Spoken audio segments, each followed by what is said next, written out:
40 વોલ્ટના બરાબર ના બે બલ્બને શ્રેણીમાં જોડતા ને, શ્રેણીમાં જોડતા કુલ પાવર, બીજું કઈ માહિતી નથી પણ આપેલી.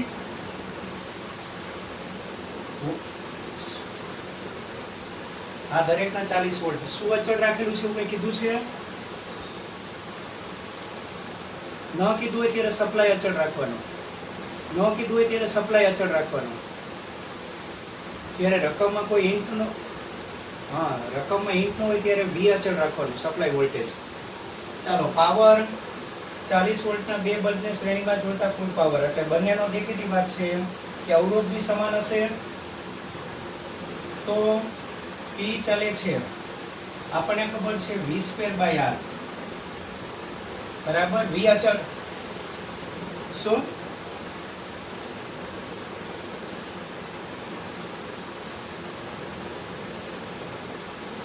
નહીં, બીજી રીત આ એક બેટા, આ એક જ રીત થાય, બીજી થાય જ નહીં. આમાં બીજી રીત થવાની જ નથી, કારણ કે પાવરના વચ્ચેનો બોલો પાવરના જોડાણના છે ને બીજા કોઈ સૂત્ર જ નથી. એટલે પાવરના જોડાણ હંમેશા અવરોધના જોડાણ પરથી જવું પડે, અને તમારે અવરોધના એવા સૂત્ર જ અપ્લાય કરવાના આ પાવરના કે જેમાં અવરોધ આવતું હોય.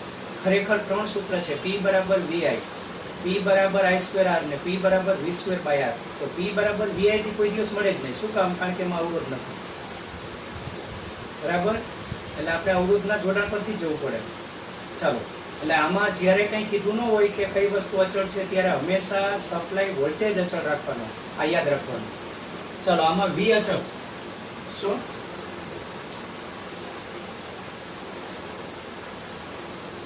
ના ના, કઈ ધારવાનું જ નથી. એ શું કામ? તારી પાસે તો કેટલી અજ્ઞાત રાશિ થઈ જવાની. એ બધી તને ડેટા નથી આપ્યો, કેવી રીતે મેળવવાનો? ડેટા નથી એ પાસે નહીં. પણ આ શોર્ટ મેથડ છે, શું કામ આવે? કાન સીધો પકડ્યા તો આ રીતે શું કામ પકડવા જવો જોઈએ મને કે?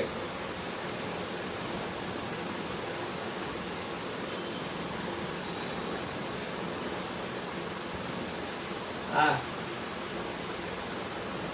જો સાંભળ, બસ એ ભાઈ નમૂનાઓ બંધ કરો. ચાલો સાંભળો, જુઓ, આપણને ખબર છે કે આમાં સપ્લાય વોલ્ટેજ અચળ રહી લઈએ. બરાબર, ધારો કે બાકીનું ચલિત લઈએ તો P ચલે છે 1/R અથવા R ચલે છે 1/P.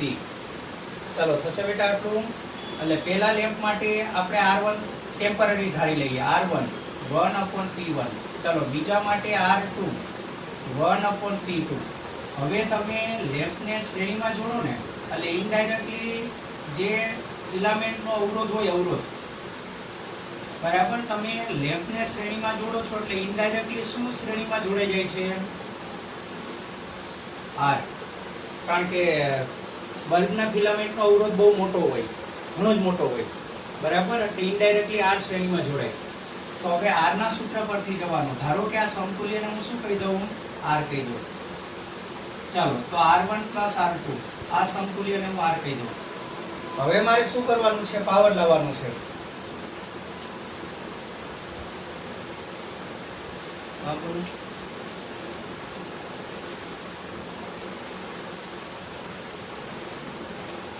હા, ચાલો બતાવી દીધા. બસ, હા ચાલો બતાવી દીધા.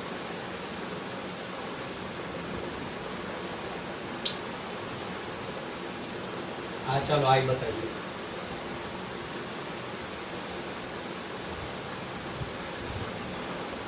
હા, ચાલો, આની વચ્ચેનો વોલ્ટેજ AB વચ્ચેનો, ચાલો AB વચ્ચેનો વોલ્ટેજ V છે.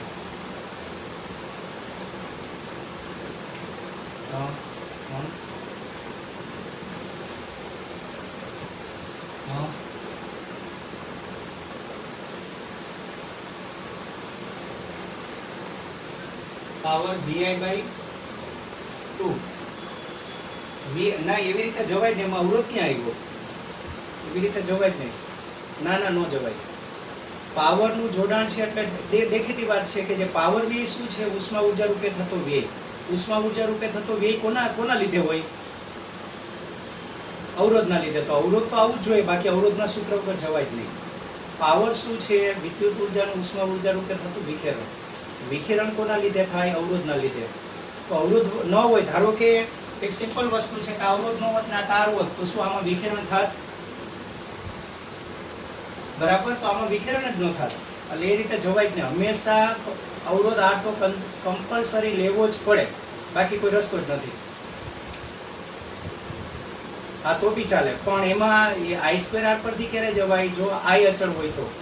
બરાબર, હા ભલે ને તો એ જ થયું ને. પણ જો P આપણે તમે એક વસ્તુ જુઓ, આમાં આપણને ખબર છે કે બંનેના આર સરખા છે, અને બીજી એક વસ્તુ કે આમાં પાવર જુદા જુદા હશે ને. આ તો પાવર અહીંયા એક જ છે, એટલે તમે P I સ્ક્વેર આર. બરાબર, હવે ચાલો P I સ્ક્વેર આર. આમાં એવું થાય કે ખરેખર છે ને પાવરમાં એ બી એક વસ્તુ આવશે કે અમુકના છે ને, અમુકનું પ્રવાહ કરતા છે ને, જો એમાંથી પસાર થઈ શકતો મહત્તમ પ્રવાહ વધારે હોય ને તો એ ડિફ્યુઝ થઈ જાય. એવો એક પ્રશ્ન આવશે કે ધારો કે આમાંથી પસાર થઈ શકતો મહત્તમ પ્રવાહ 3 એમ્પિયર છે, આમાંથી ધારો કે 3.9 છે. હવે પસાર થતો પ્રવાહ 3.2 એમ્પિયર છે. બરાબર, તો આ બંને છે ને પ્રવાહને એક સરખું રિએક્શન નહીં આપે. બરાબર, આ ડિફ્યુઝ થઈ જશે, કારણ કે આની મેક્સિમમ કેપેસિટી 3 ની છે. ધારો કે આ 3.9 છે અને આ 3.2 પસાર થાય તો આ ડિફ્યુઝ થઈ જાય. તો બંનેનું સરખું રિએક્શન નથી પ્રવાહ માટે. એટલે તમારે શું કરવાનું? હંમેશા એક જ વસ્તુ ધ્યાન રાખવાની, જે વસ્તુ અચળ કીધું હોય ને એ જ લઈને જવાનું, અને કંઈ બી નહીં કીધું હોય તો વોલ્ટેજ જ અચળ રહેવાનું. આપણને એક વસ્તુ ખબર પડે છે, બરાબર, કે શ્રેણી જોડાણ હોય એટલે કયું અચળ હોય? આઈ. બરાબર, પણ બંને લેમ્પનું રિએક્શન પ્રવાહ માટે સરખું નથી હોતું. શેના માટે? ભલે ને આના માટે ને. અહીંયા પાવર સમાન છે, એટલે અહીંયા તમે જો આ રીતે જશો તો પણ એક વસ્તુ છે. ધારો કે હું પાવરના મેથડથી જાઉં તો જવાબ આવે છે, મને કયો ચાલો 4 ઓપ્શનમાંથી તે આવે છે જવાબ?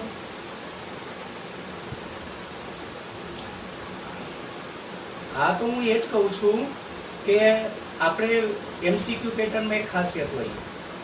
બરાબર, કે ધારો કે તમને કંઈ કીધેલું નથી એટલે પ્રવાહ અચળ લઈને બી જઈ શકાય ને વોલ્ટેજ અચળ લઈને બી જઈ શકાય. એટલે તમારે એકચ્યુઅલી શું કરવું પડે? બંને વિકલ્પ વિચારવો પડે.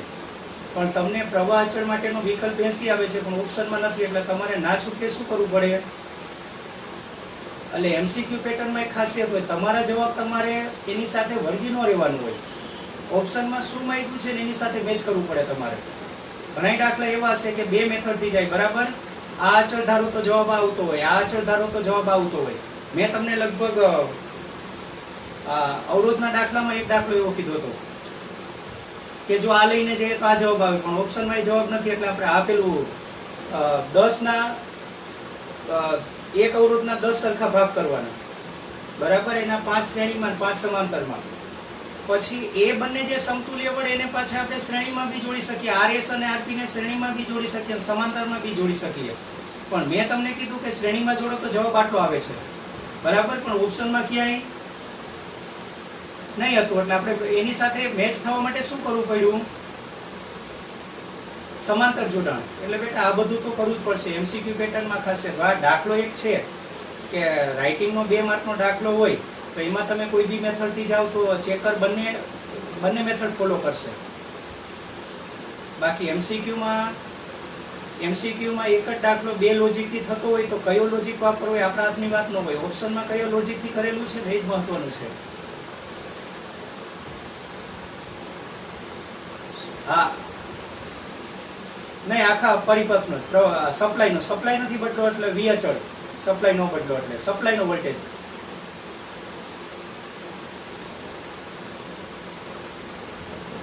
ના, એવું નથી. પેલા 2 બલ્બને તમે ધારો કે 2 બલ્બને તમે સમાન વોલ્ટેજ સાથે જોડ્યા, પછી એ જ બેને સમાંતરમાં જોડો ને સપ્લાય બદલી નાખો તો V બદલાઈ જાય. એવું નથી કે આપણે એ સપ્લાય સાથે જોડ્યા હોય.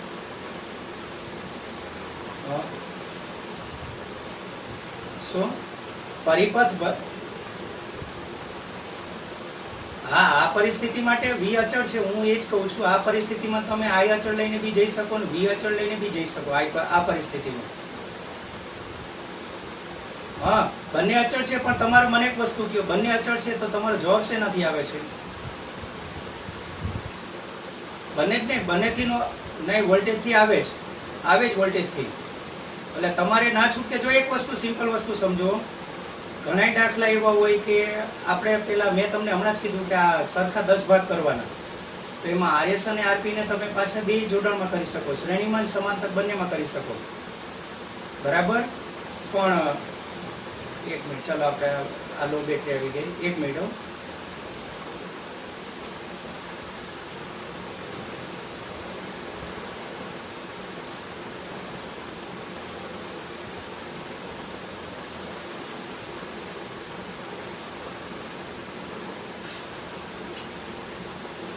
બરાબર. એટલે બેટા એક વસ્તુ ધ્યાન રાખવાનું, આ દાખલામાં છે ને, એ દાખલામાં તમારે પ્રવાહ બી અચળ મળે છે અને વોલ્ટેજ બી અચળ મળે છે, પણ જવાબ આપણો વોલ્ટેજથી આવે છે, એટલે ના છૂટકે આપણે વોલ્ટેજથી જ કરવું પડે.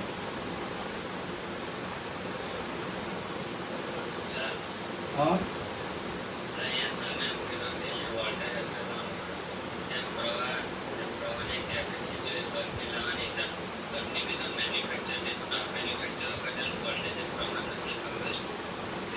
નહીં, આપણે આગળ ચાલીએ. જો બેટા તમારે છે ને, તમારે રેફરન્સ બુક માટે નોટિસ આવી ગઈ છે. હા, તો 9 તારીખ સુધી તમારે ગૂગલ ફોર્મ ભરીને 9 તારીખ સુધીમાં ગૂગલ ફોર્મ ભરીને આપી દેવાનું છે, બરાબર. એટલે તમારી રેફરન્સ બુક તમારે એડ્રેસ પર પહોંચાડી દેશે, બરાબર, કારણ કે કોલેજ સ્ટોર તો હમણાં બંધ છે. ચાલો બેટા, હવે પેલા અક્ષિત અને ચિરાગ, તમારે જે કંઈ બી પ્રશ્ન હોય પછી ફોન કરજો, બરાબર, 2 કલાક પછી, કારણ કે આના પછી પાછો લેક્ચર. જો બેટા હવે સાંભળો, આપણે કોષોનું શ્રેણી અને સમાંતર જોડાણ જોયું હતું.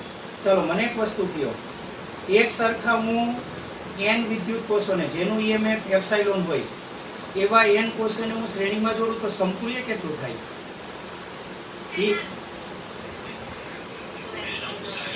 n epsilon. અને આંતરિક અવરોધનું સમતુલ્ય કેટલું? nr. હવે ધારો કે હું શું કરું છું, સરખું EMF ધરાવતા n વિદ્યુત કોષોને સમાંતરમાં જોડું છું, દરેકનું EMF એપ્સાઇલોન છે, તો સમતુલ્ય EMF કેટલું? એપ્સાઇલોન. અને સમતુલ્ય આંતરિક અવરોધ કેટલો? Rn, R/n. બરાબર બેટા, આટલે સુધી વાત કરી હતી. થિયરી લખેલી છે, ઓકે, લખેલી છે ને? હા, કાલે થિયરીમાં પેલું દર્પણની PDF મોકલેલી હતી, બાકી હોય તેમાંથી લખી નાખજો, બરાબર. ચલો બેટા, હવે મિશ્ર જોડાણ. ચાલો, કોષોનું મિશ્ર જોડાણ. અને આપણે હવે છે ને 1-2 દિવસ જ આ ચલાવશું, પછી આપણે કાં તો 11માં MCQ રિવિઝન કરાવશું ને કાં તો રીડિંગ આપશું, બરાબર. એટલે 1-2 દિવસ જ, મે બી પોસિબલ કે કાલ ને વધુમાં વધુ પરમ દિવસ. ચાલો, હવે આપણે શું કરવાનું છે? કોષોનું મિશ્ર જોડાણ, બરાબર. બેટા એક કામ કરો, મિશ્ર જોડાણ તમારી બુકમાં નથી, બરાબર, એટલે હું અલગ મેથડથી જ જાઉં છું કે જો સમજો. ચાલો, તમારે આ કરવાની જરૂર નથી. કોષોનું મિશ્ર જોડાણ.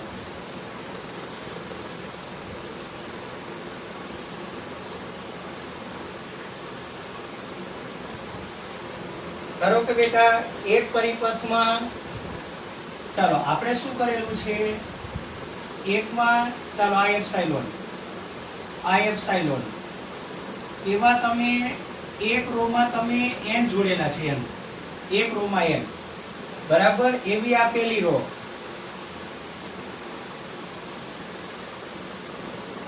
ચાલો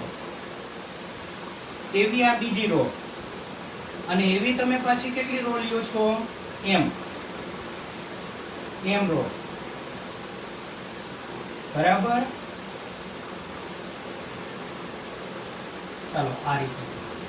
તો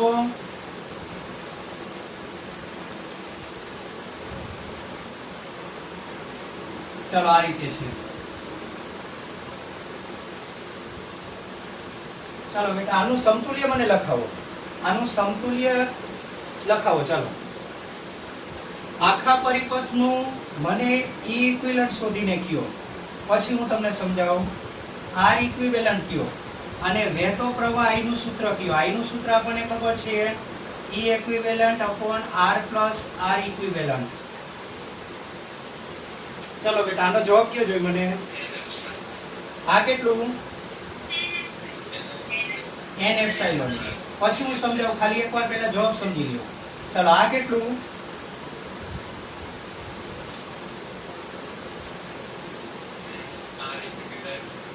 આ બરાબર છે nr by m બરાબર. અને આ બંનેની કિંમત આમાં મૂકો તો આવી જાય. કેવી રીતે આવે એ ખબર છે? કેવી રીતે આવે એ ખબર છે?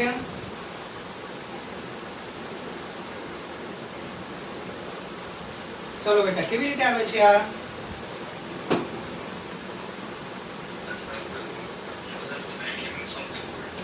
જો પહેલા બધાનો પહેલા એક રો નું જોવો. એક રો નું ઇક્વિવેલન્ટ કેટલું થાય? એપ્સિલોન ડેશ કહી દો. કેટલું થાય?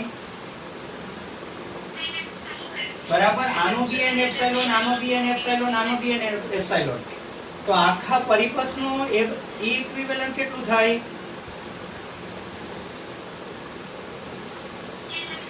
n epsilon. આ તો ખબર છે ને. જો બાળકો સમજો, એકમાં એપ્સિલોન હોત ને, એકમાં એવી ઘણી બધી રો હોત તો આનું સમતુલ્ય કેટલું થાત? એપ્સિલોન. હવે દરેકનું n એપ્સિલોન છે, દરેકનું n એપ્સિલોન. તો આ બધાનું સમતુલ્ય કેટલું? n epsilon. નહીં ખ્યાલ આવે તો પૂછી લેજો. આટલું સમજાય છે? હવે જુઓ, હવે અવરોધની વાત કરીએ. ચાલો પહેલી રો નો અવરોધ કેટલો? nr. આ પહેલી રો, આ બીજી નો nr. એવી જ રીતે આનો બી mb રો નો બી nr. બરાબર. હવે આપણને ખબર છે કે બધાનું સરખું હોય તો આપણી મેથડ કઈ છે? સરખું હોય તો આપણને ખબર છે કે r ડિવાઇડેડ બાય n. આ તમારું આખાનું સમતુલ્ય. અહીંયા r એટલે શું? એક રો નો. એક રો નું કેટલું છે? અને નીચે શું છે? રો ની સંખ્યા. સમાંતર જોડેલા અવરોધોની સંખ્યા કેટલી છે? m. તો નીચે m. ચાલો બેટા સમજાય છે આ રીતે? હવે જો અલગ અલગ હોત ને, અલગ અલગ હોત ને તો શું કરવું પડે? અલગ અલગ હોત તો અહીંયા શું આવે? અહીંયા એપ્સિલોન 1 પ્લસ એપ્સિલોન 2 પ્લસ, બરાબર. ચાલો આને હું શું કહી દઉં? આને હું કહી દઉં સિગ્મા એપ્સિલોન i. આ એક રો નું. ચાલો વ્યક્તિગત એક રો નું આટલું છે તો આ બધાનું સમતુલ્ય બી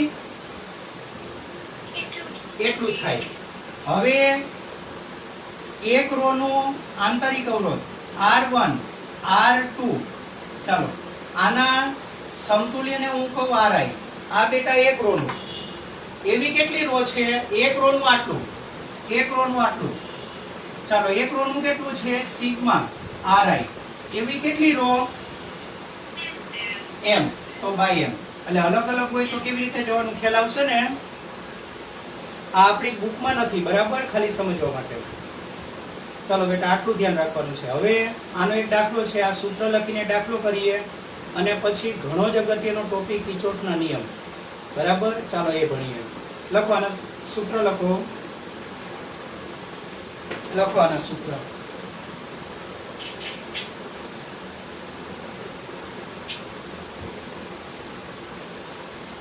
ચાલો પેલું લખો. આ ક્રમ કયો આવે છે? 10 કે 11? 11 આવે છે ને? ચાલો લખો 10મું ને. લખો વિદ્યુત કોષોનું શ્રેણી અને સમાંતર જોડાણ. વિદ્યુત કોષોનું શ્રેણી અને સમાંતર જોડાણ. ચલો બેટા લખ્યું આટલું? ચલો પેલું લખો શ્રેણી જોડાણ.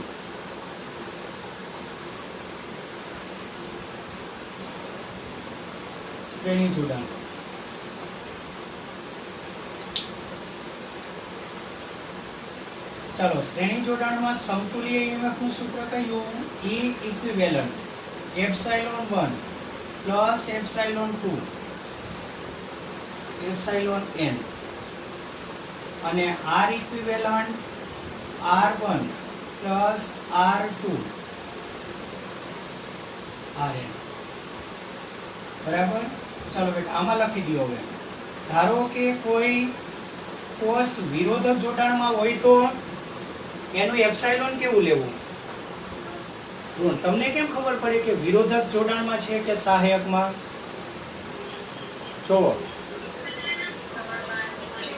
ધન તમે જો સાંભળો બેટા, આપણે શું કરશું, આખા પરિપથમાં કોઈ મોટી બેટરીમાંથી પ્રવાહ બહાર નીકળતો બતાવશું આપણે અનુકૂળતા મુજબ. અમુક વાર મોટી બેટરીમાંથી, અમુક વાર બે મોટી બેટરીમાંથી. બરાબર. હવે તમે મોટી બેટરીમાંથી પ્રવાહ બહાર નીકળતો બતાવો છો એટલે ધન વીજભારમાંથી નીકળે છે એવું કહેવાય. તો એમાં અમુક એવી હશે કે ઋણ વીજભારમાંથી પ્રવાહ બહાર નીકળતો હશે, અમુક એવી બેટરી હોય. બરાબર. એ પરિપથ આપણે લગભગ સમજેલા હતા. એટલે જે બેટરીના ધન ધ્રુવમાંથી પ્રવાહ નીકળે છે એ સહાયકમાં કહેવાય અને ઋણ ધ્રુવમાંથી નીકળે તો વિરોધક. તો એનું એપ્સાઇલોન આ બેઝિક સરવાળામાં કેવું લેવું? ઋણ લેવું. બરાબર. આવું માત્ર શ્રેણી જોડાણમાં આવશે, સમાંતરમાં નહીં આવે. બરાબર. ચાલો લખો બેટા. બેટા વિડિયો ઓન કરો તમારો. હેતવી, આસ્થા, પટેલ, સોહમ, ઈશા. ચાલો લખો. લખો. નોંધ કરીને આમાં લખી દો. જો કોઈ વિદ્યુત કોષ વિરોધક જોડાણમાં હોય, કૌંસમાં લખો. વિરોધક જોડાણ એટલે ક્યારે ખબર પડે? શેમાંથી પ્રવાહ નીકળતો હોય? ઋણ ધ્રુવમાંથી પ્રવાહ નીકળતો હોય તો તેનું EMF, ચાલો બેટા કેવું લેવું? તેનું EMF કેવું લેવું? ઋણ લેવું. બરાબર. આ બેઝિક સરવાળા. ચાલો હવે લખો. જો બધા જ બેટરીના EMF સમાન હોય તો, જો બધી જ બેટરીના EMF સમાન હોય તો ચાલો બેટા શું આવે સૂત્ર? તો E ઇક્વિવેલન્ટ નું સૂત્ર કયું? n એપ્સાઇલોન અને R ઇક્વિવેલન્ટ ચાલો nr હશે આટલું. ચાલો બીજું લખો. સમાંતર જોડાણ.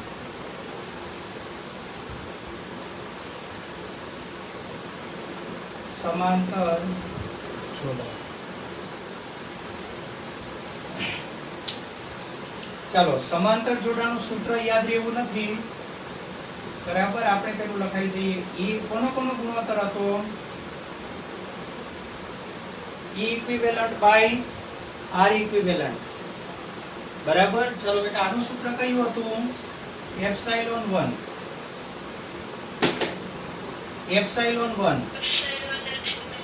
R1 પ્લસ એપ્સાઇલોન 2 R2 વગેરે. ચાલો અને R ઇક્વિવેલન્ટ નું સૂત્ર છે 1/R equivalent 1/R1 plus 1/R2 વગેરે. બરાબર. ચાલો આમાં ધન લેવું ઋણ લેવું એવો ક્વેશ્ચન આવશે નહીં આવે. આમાં એવું આવશે જ નહીં, કારણ કે હંમેશા સમાંતર જોડાણમાં બધા જ વિદ્યુત કોષોના ધન ધ્રુવને સાથે જોડેલા હશે. ચાલો હવે જો બધા બેટરીના EMF સમાન હોય તો લખો. જો બધી જ બેટરીના EMF સમાન હોય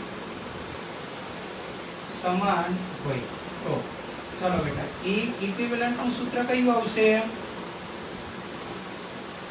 કયું? એપ્સાઇલોન. અને R ઇક્વિવેલન્ટ એટલે કયું? R/N. ચાલો બીજું લખો મિશ્ર જોડાણ. આપણી બુકમાં આ ટોપિકનો દાખલો છે મિશ્ર જોડાણ. ચાલો આમાં હું તમને પેલી વિગત લખાવું. એક R માં n જોડેલા હોય એવી કેટલી R બનાવેલી હોય? m. લખો. ચલો બેટા આટલા સુધી લખાઈ ગયું. ચાલો લખો આમાં લખો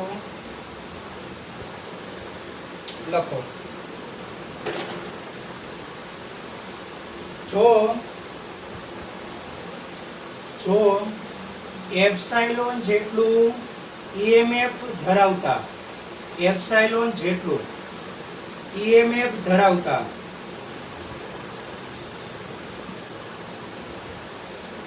n વિદ્યુત કોષોને શ્રેણીમાં જોડી આવી એક હાર તૈયાર કરી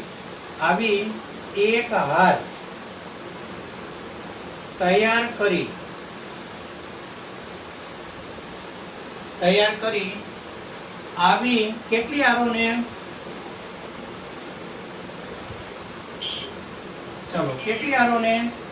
m હારોને. આવી m હારોને એકબીજા સાથે સમાંતરમાં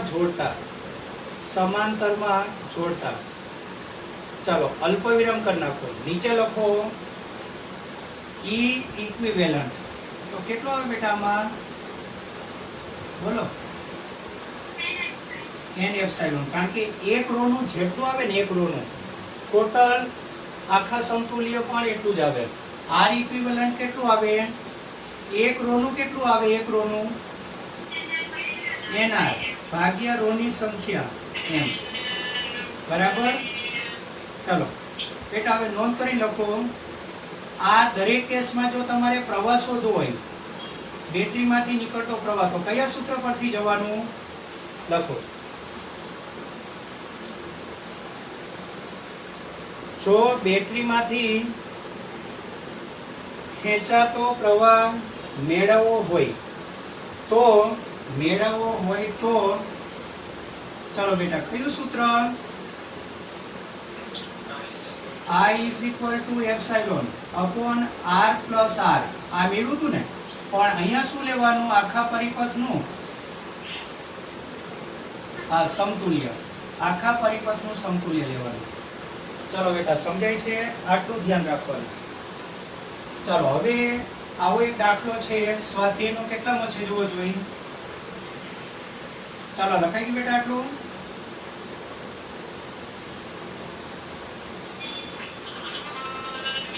ચાલો સ્વાધ્યાયનો એક દાખલો છે જુઓ.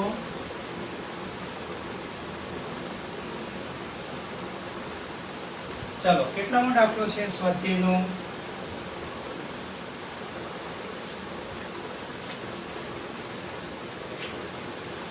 સ્વાધ્યાયનો દાખલા નંબર 3.11. નહીં સોરી, એ તો થઈ ગયું છે ને. 3.11 થઈ ગયેલો છે. તો વધારાના સ્વાધ્યાયમાં છે. વધારાના સ્વાધ્યાયમાં એકાદી જગ્યાએ છે. શું?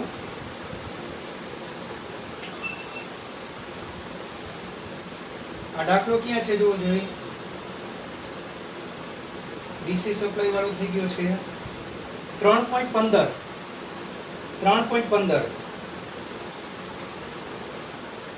ચાલો સ્વાધ્યાયનો દાખલા નંબર 3.15. શું કીધું વાંચો. ચાલો અત્યારે ઓપ્શન એ ચાલે છે. શું કીધું વાંચો? દરેકને 2 વોલ્ટ જેટલું ઈએમએફ અને 0.015 ઓહમ જેટલો આંતરિક અવરોધ હોય તેવા 6 લેડ એસિડ પ્રકારના વિદ્યુત કોષોને, ચાલો બેટા કેવી રીતે જોડવાના છે? શ્રેણીમાં જોડવાનું. અને શ્રેણી અવરોધ જોડવો કેટલો જોડવાનો છે? શ્રેણી અવરોધ 8.5 ઓહમ. ચાલો વિગત તૈયાર કરી નાખો. અહીં દરેક કોષનું ઈએમએફ, દરેક કોષનું ઈએમએફ, ચાલો એપ્સાઇલોન બરાબર કેટલા વોલ્ટ છે? 2 વોલ્ટ. દરેક કોષનો આંતરિક અવરોધ, દરેક કોષનો આંતરિક અવરોધ, આંતરિક અવરોધ, ચાલો આર કેટલો આપેલો છે? 0.015, 0.015 ઓહમ. અને બાહ્ય અવરોધ, ખાલી અવરોધ લખો તો વાંધો નહીં. ચાલો ખાલી અવરોધ લખો કાં તો બાહ્ય અવરોધ આર કેટલો છે? 8.5 ઓહમ. ચાલો કોષોની સંખ્યા કેટલી છે બેટા? કોષોની સંખ્યાને n કહી દો. કોષોની સંખ્યા n કેટલા છે? કેટલા? 6. તો શું શોધવાનું છે? ઉદ્ગમમાંથી ખેંચાતો પ્રવાહ, ઉદ્ગમમાંથી ખેંચાતો પ્રવાહ અને ટર્મિનલ વોલ્ટેજ કેટલો હશે? ચાલો ઉદ્ગમમાંથી ખેંચાતો પ્રવાહ અને ટર્મિનલ વોલ્ટેજ આકૃતિ દોરી દો. ચાલો, અને જ્યારે તમને કીધું ન હોય કે શ્રેણીમાં છે પણ સહાયક વિરોધક નથી, ત્યારે આપણે સહાયકને ધ્યાનમાં લઈને જવાનું. ચાલો આ પહેલો કોષ, આ પહેલો, આ બીજો કોષ, આ ત્રીજો, આ ચોથો, પાંચમો, છઠ્ઠો, બરાબર. અને એની સાથે શું કરેલું છે? શ્રેણી અવરોધ જોડેલો છે.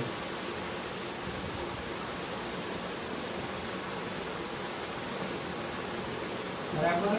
ચાલો બેટા 1 2 3 4 5 અને 6. અને ધારો કે આમાંથી વહેતો પ્રવાહ કેટલો છે? I. આ ચાલો થશે. પ્રવાહનું સૂત્ર તો આપણે ખબર છે, I બરાબર E equivalent upon R plus R equivalent. ચાલો બેટા E ઇક્વિવેલન્ટ મેળવી લો. પહેલા કયા સૂત્રથી જવાનું? શ્રેણી જોડાણમાં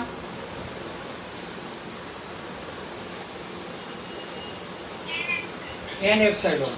ચાલો લખો. ચાલો કોષોના શ્રેણી જોડાણનો, કોષોના શ્રેણી જોડાણનો સમતુલ્ય ઈએમએફ, સમતુલ્ય ઈએમએફ. ચલો બેટા આને આપણે શું કહી દઈશું? E equivalent.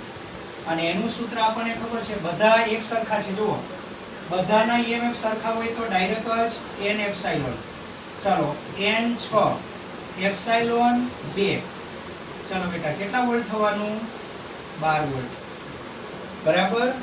તથા આંતરિક અવરોધ તથા સમતુલ્ય આંતરિક અવરોધ, સમતુલ્ય આંતરિક અવરોધ. ચલો બેટા એને આપણે શું કહી દેશું? R equivalent. એટલે એમાં બી સૂત્ર કયું? NR. બરાબર. ચાલો કેટલું થાય છે જોવો જોઈએ. માટે R ઇક્વિવેલન્ટ બરાબર n 6. n કોષોની સંખ્યા 6, એવા એક કોષનું R 0.015, 15 છંક 90. એટલે આ કેટલા થશે? 0.09 થશે આટલું. ચાલો બેટા હવે જે શબ્દ લખ્યો છે લખી દો. કયો શબ્દ વાપરેલો છે આમાં? ઉદ્ગમમાંથી ખેંચાતો પ્રવાહ. આને ઉદ્ગમ કીધેલું છે. ઉદ્ગમ. આ ઉદ્ગમ તમારું. આ 6 બેટરીનું સંયોજન એ તમારું ઉદ્ગમ હો. ચાલો, માટે ઉદ્ગમમાંથી ખેંચાતો પ્રવાહ, ઉદ્ગમમાંથી ખેંચાતો પ્રવાહ, ઉદ્ગમમાંથી ખેંચાતો પ્રવાહ. ચાલો, સૂત્ર કયું?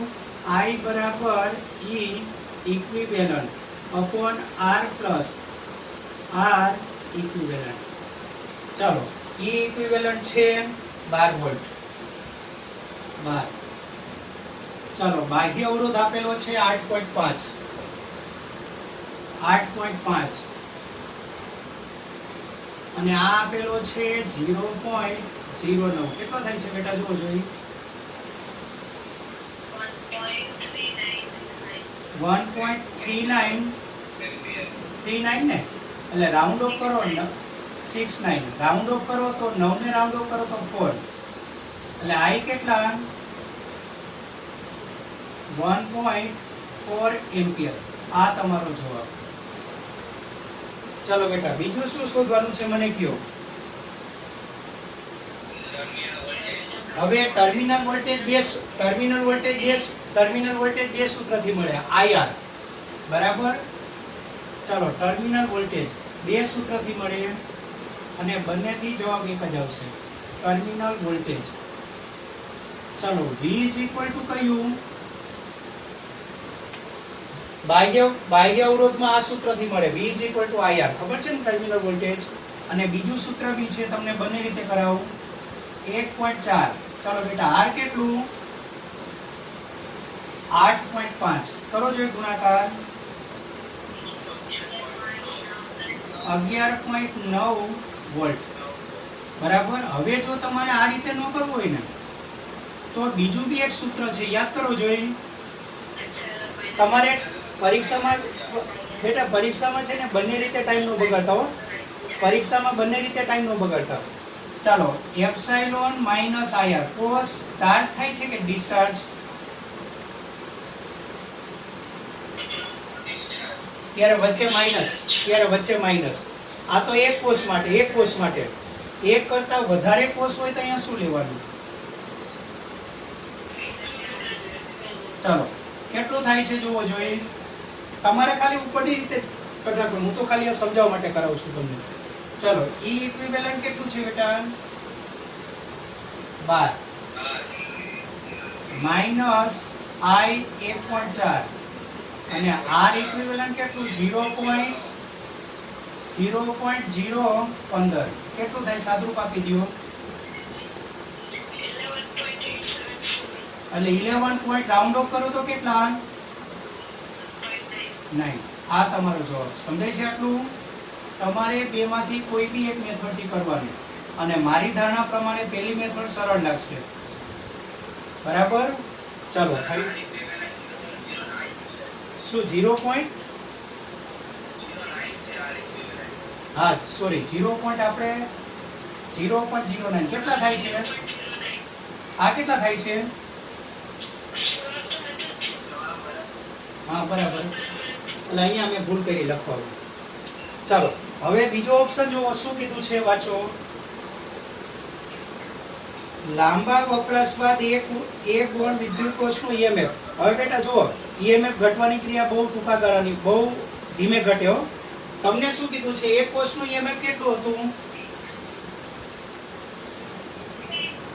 2 વોલ્ટ. હવે શું કીધું? લાંબા વપરાશ બાદ એક કોષનું EMF કેટલું થઈ જાય છે? આ 2 થી ઘટીને કેટલું થઈ જાય?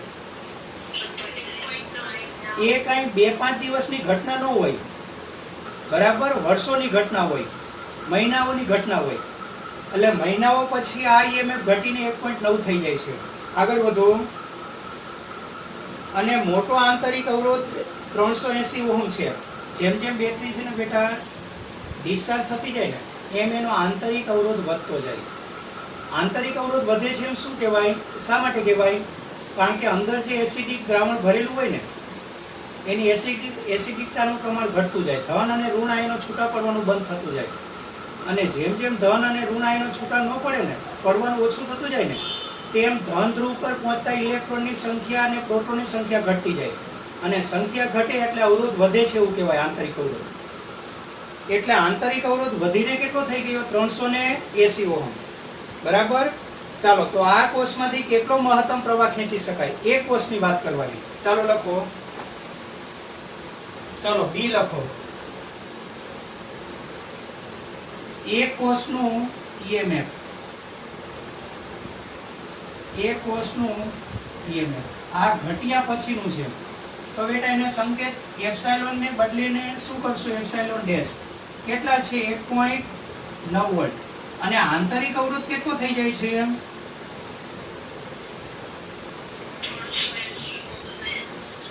ચાલો આંતરિક અવરોધ R ડેશ કરી દો 380 ઓહમ હશે બેટા. આટલું આવું આંતરિક અવરોધ વધવો એટલે શું? બેટરીનો ખબર છે ને? બેટરીની અંદર જે વિદ્યુત વિભાજ્ય દ્રાવણ ભરેલું હોય એનું આયનીકરણ થવાનું ઓછું થઈ જાય. હવે આયનો ઉત્પન્ન થાય તો એ ધ્રુવો પર જમા થશે ને. હવે આયનો જ ઉત્પન્ન થવાના ઓછા થઈ જશે તો ધ્રુવો પર પહોંચતા ધન અને ઋણ આયનોની સંખ્યા ઘટી જાય. એટલે આપણે શું કહી શકીએ? ઇનડાયરેક્ટલી બેટરીનો આંતરિક અવરોધ વધી ગયો છે એવું કહી શકાય. બરાબર. ચાલો તમારે શું કરવાનું? આમાંથી ખેંચી શકાતો મહત્તમ પ્રવાહ લખો કેટલો છે.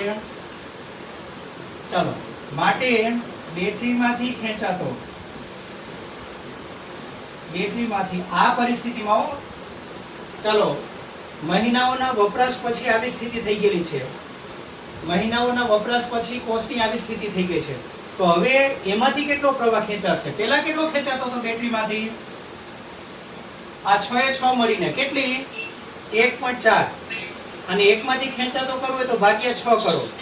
1 બરાબર.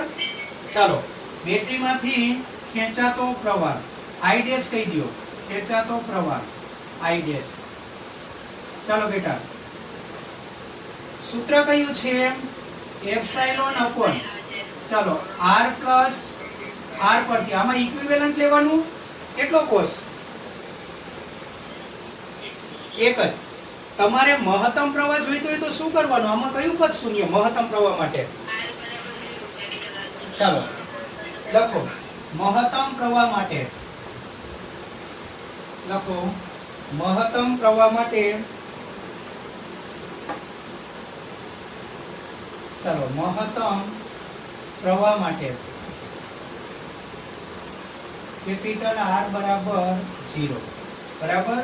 ચાલો બેટા તો આ મહત્તમ પ્રવાહને હું શું નામ આપી દઉં? I max.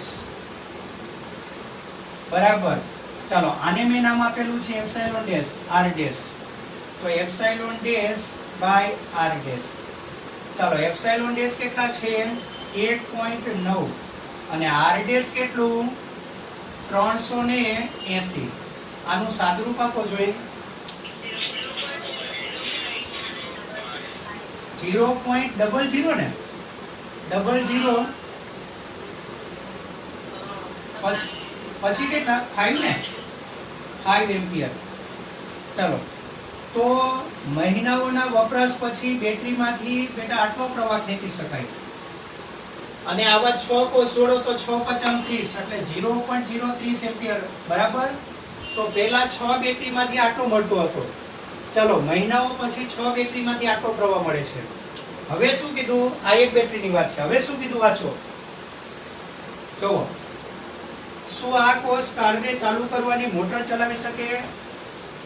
આપણને ખબર છે કે કારને સ્ટાર્ટ જ્યારે આપણે સ્ટાર્ટ કરીએ ને ત્યારે આપણને થોડા સમય માટે 100 એમ્પિયર જેટલા મોટા પ્રવાહની જરૂર પડે. કેટલા એમ્પિયરની જરૂર પડે? 100 એમ્પિયર. પણ હું જો આ બેટરી જોડું, કારમાં આ બેટરી જોડું તો એ કેટલો પ્રવાહ આપશે? પણ એને સ્ટાર્ટ કરવા માટે તો આટલો પ્રવાહ જોઈએ છે. ભલે બહુ ઓછા સમય માટે, માત્ર સ્ટાર્ટ થાય એટલા સમય સુધી આટલો પ્રવાહ જોઈએ. તો શું આ બેટરી કારને સ્ટાર્ટ કરી શકશે? નહીં કરી શકે. પછી આપણે આ બેટરીને ચાર્જ કરાવવી પડે. બરાબર. ચાલો લખો બેટા. લખો આનો જવાબ. લખો આ બેટરી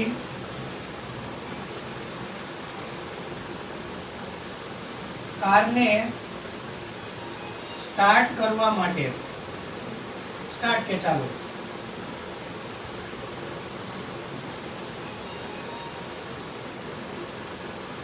ચાલો સ્ટાર્ટ કરવા માટે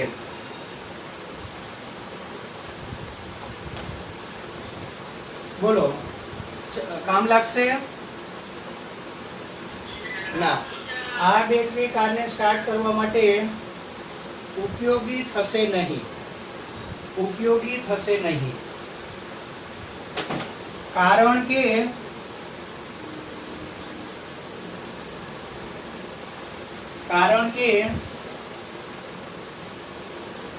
કારને સ્ટાર્ટ કરવા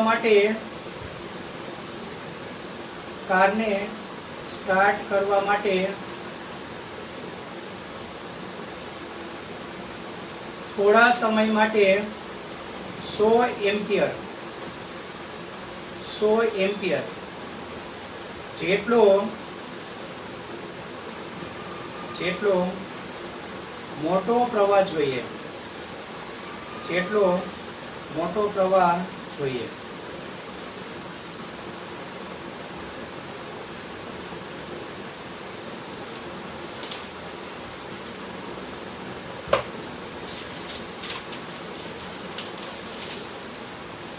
ચલો બેટા, હવે જુઓ, આપણે કિચોટનો નિયમ તો આજે નહીં થઈ શકે.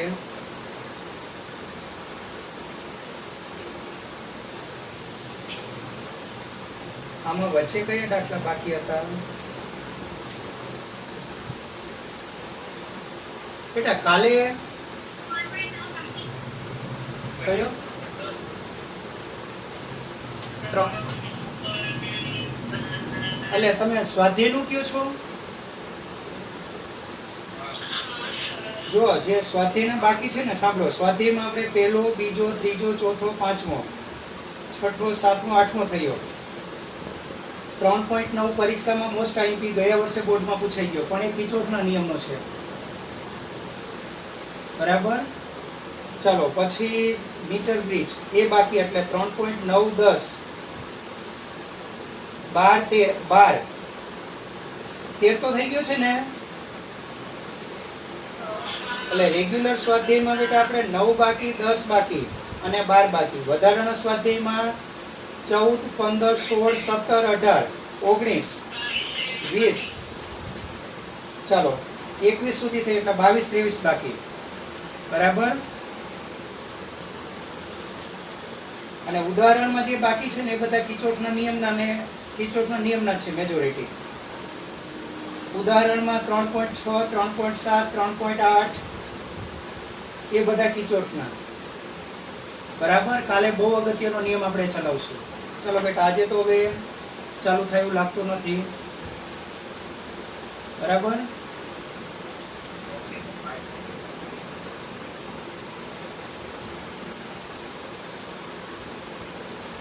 આકાશ સર, એક મિનિટ. આકાશ સર, ઓકે. ચાલો તમને